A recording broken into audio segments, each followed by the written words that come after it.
What is going on, YouTube? Welcome back to another episode of the 240SX Drift Prep series, where I am trying to get my car ready to drift on the track. Last time you guys saw the car, we had just finished up getting the clutch and trans into it, and I had just been taking it out for its first drive with the new clutch and trans, and man, it feels so good. That 6-putt clutch is super grabby, but it's going to be super aggressive on the track, and I think it's going to perform really well. The transmission shifts a lot better than my old one. It's not like a 370Z transmission, but it shifts fairly smoothly for being a 25-year-old transmission, so I think we're going to get a good amount of life out of it. I have been driving my car like a grandma trying to break in this new clutch, and it has been absolutely killing me. Finally getting back in the car and the new clutch and transmission, and it's running great, and I can't even drive it. Well, I can drive it, but I can't really push it over like 3 grand in the RPMs. So essentially, I'm like driving a really loud Camry.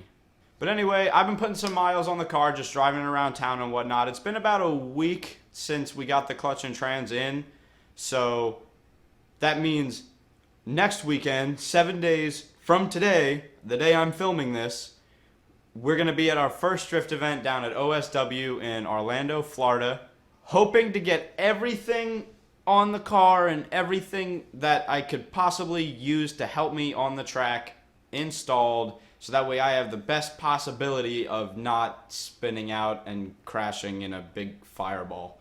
With that being said, we do have a couple things to do today. For example, about a year ago, my steering rack went bad and it was leaking power steering fluid all over the place. So I had to replace the steering rack, and when I did that, I inserted the steering column into the steering rack like one tooth off, and it messed up all my toes. So when I turn left or right, one of the two, I have like a really good angle, and then when I go to turn the other way, it's got a really shallow angle because the whole steering rack is essentially shifted by like a tooth. I don't know if you guys know what I'm talking about, but I'm going to go out there and I'll show you once I start getting it apart and taking the steering column back out. Number two, the thing I want to figure out is I'm still having, like I said, a little bit of a rich idle and a little bit lean under throttle.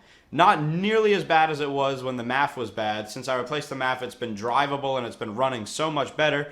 But it's just a little bit leaner than I would like it to be at full boost. And it's not how it used to be tuned. So I have a feeling that there's possibly a sensor that went bad or something. I think it's the O2 sensor. So we're going to just try and replace that. It's a quick, cheap fix just to see if that fixes my rich idle and my lean boost. Number three, definitely got to give the car an oil change. Been sitting for a while. I've been topping it off, but it needs a real oil change.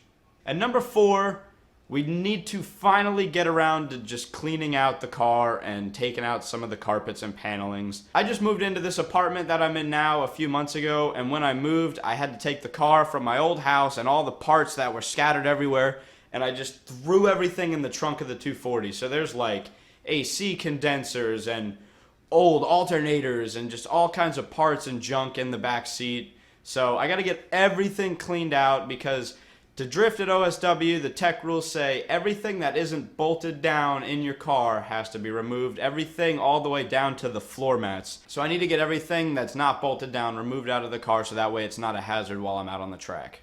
And the second reason for me having to clean out and gut a little bit of the interior of the car is for another surprise that I don't think I've shared with you guys yet, but I don't think I can wait any longer. So I'm just going to show you guys what I bought. So I have the aftermarket seats in my car like you guys have seen, and I have the harnesses. However, I never got around to purchasing a harness bar. So tech rules at OSW say if you're running harnesses, you need to have some kind of a harness bar. And the harness bars online were like $250, and I just didn't feel like paying that much for a harness bar. So it's a little S13 half cage, and the guy I bought it from even threw in this cool little helmet / steering wheel hook. But enough with that, because that's for another day. Right now, we have a little bit of work to do on the car, so we're going to go get set up, and I will see you guys when we get outside. What's up, Cameron?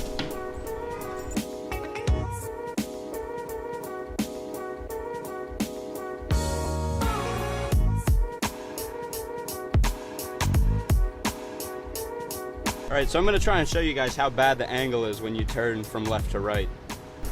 So that's steering to the right. Pretty bad. And that's steering to the left. So, pretty sure you guys can see why we got to reset the steering rack.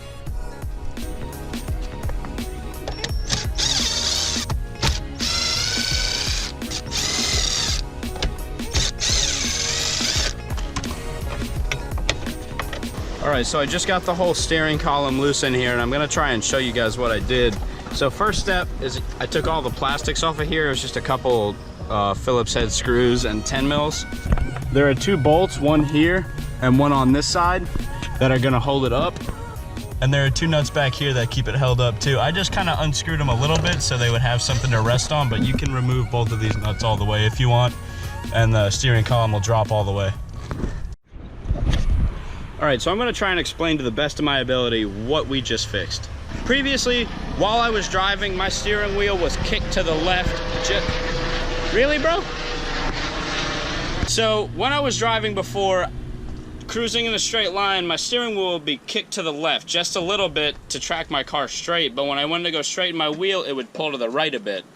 Now, this is due to a bad toe alignment because when I previously installed this new steering rack, I messed up these teeth right here and I misaligned it. This is the steering column right here that comes out, and it sits on these little teeth. So when you take it out and put it back on, you have to make sure that you haven't spun it at all and it goes on the same teeth it came off of, or it's going to mess up your steering wheel, which is going to cause you to have a bad alignment. If you can see, my toe right here has almost all the threads showing on the driver's side, and on the passenger side I only have like 3 threads showing right there. So I had to do that to my toe to compensate for how bad the steering wheel was. So now in fixing this, I'll be able to go get a new alignment to fix the toe, and my steering angle will be the same now, turning left and right. Alright, so I just got everything underneath the car back and bolted up. I had to undo the rack bolts that hold the steering rack on and kind of wiggle the rack to get that steering column to pull out a little bit. And it helps if you have a friend to kind of pull on the steering wheel to move the column around. You could kind of separate that and do it that way. But now all that's left to do is put the interior back together and a couple of the bolts on the steering column that's underneath the dash, and we'll be able to take her out for a test drive and see. Also, it's worth mentioning that one of my exhaust bolts was loose underneath, so I tightened that up, and we're going to see if that maybe fixes my wideband readings a little bit.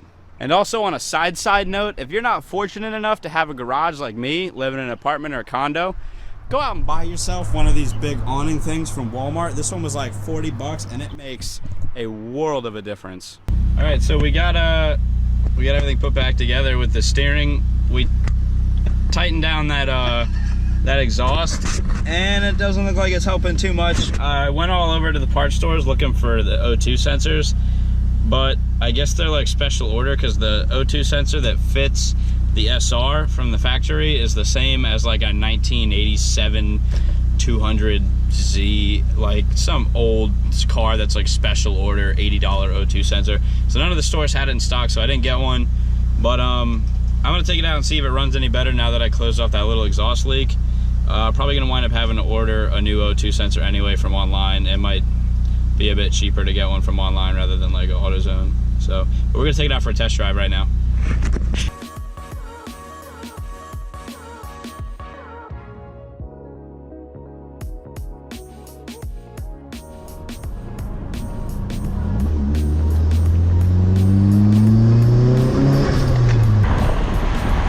It might be the fuel pump, dude, not being able to deliver enough fuel. That's one thing I think it might be. You want to run out to Kyle's and grab his and replace that? It's something we can do. It's not hard to do it.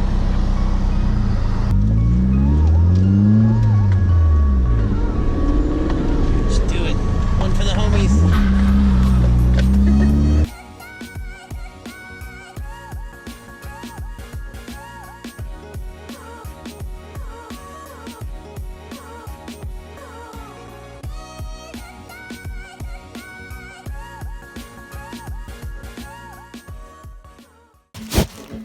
Alright, so we were able to get the steering back together, and it runs. I can't do it. We got the steering back together and the new air filter on there. We're gonna replace the new fuel pump, kind of use, kind of not, and I got the interior of the car out. We're gonna work on gutting the interior of the car right now, so that way we can make room to put the new fuel pump in to see if that solves the problem.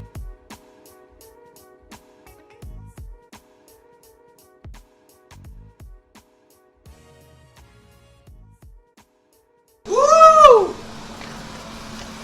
Yeah, Chef Camo in the house. You know it. All right, so it's like 10 o'clock at night, pretty much. Stuff just started going south with the car. We removed the fuel pump to try and replace it to see if that was the problem, and the fuel pump that's in my car has been really awkwardly modified by the guy before us, so this fuel pump wouldn't go on smoothly without some modifications to it that I just didn't have the tools to do right now. And then upon reinstallation of the fuel pump that was already in there, the seal tore that seals the fuel pump into the gas tank, and nobody in town had that seal. It's like a big giant O-ring that nobody had, so we couldn't even get that back in the car. So now I have to order this online and wait for these parts to come in. Just a little bit stressful, but we did get the steering column fixed, and we got that realigned, so I just have to go get an alignment Monday. Pedro should be able to do that for me, and then we should be in pretty good shape. I'm going to order an O2 sensor probably online, and that fuel pump gasket, and we'll make this new fuel pump work. So we'll have a new fuel pump, a new O2 sensor with new seals. If that doesn't fix my problem, then we're gonna have to dig in a little bit deeper, but hopefully it should be one of those two things. I have a really good feeling it's probably the oxygen sensor, but either way, it's like 10 o'clock now. We just ran to Walmart and got a bunch of taco supplies. Cameron's gonna whip up some tacos for us, and I guess I'll see you guys in the next episode. Thank you so much for watching. Give a thumbs up if you like tacos. I'm kidding. Give a thumbs up if you like the video. Make sure to share it for your friends. Tell everybody this event is coming up in a few days. It's going to be so much fun. Leave a comment down below. Tell me if you like the video. Tell me. Just talk to me. I'm going to be there. Give a thumbs up for Cameron too for helping me out and making tacos and making delicious tacos. He used to work at a taco shop. He's great. He makes awesome tacos. But anyway, guys, that's going to do it for this episode. Thank you so much, and I will see you guys next time.